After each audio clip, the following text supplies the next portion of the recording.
Hi friends, March current అఫైర్స్లో భాగంగా మొదటి question: ప్రపంచ వన్యప్రాణి దినోత్సవంను ఏటా ఏ తేదీన జరుపుకుంటారు? ఆన్సర్ మార్చి 3.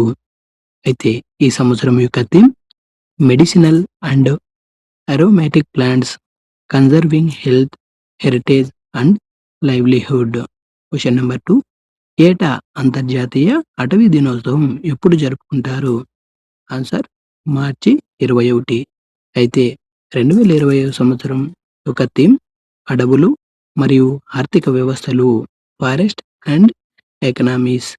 క్వశ్చన్ నెంబర్ 3: ఏటా మార్చి 22న జరుపుకును ప్రపంచ జల దినోత్సవం 2026 సంవత్సరం యొక్క థీమ్ ఏమిటి? ఆన్సర్ నీరు మరియు లింగ సమానత్వం, water and gender. Question number 4: ఏటా మార్చి 24న ప్రపంచ క్షయవ్యాధి నివారణ దినోత్సవంను జరుపుకుంటాం. అయితే ఈ సంవత్సరం యొక్క థీమ్ ఏంటి? Answer yes, we can end TB, led by countries, powered by people. Video నచ్చితే లైక్ చేసి నా ఛానల్ని ఇప్పుడే సబ్స్క్రైబ్ చేసుకోండి ఫ్రెండ్స్. Thank you.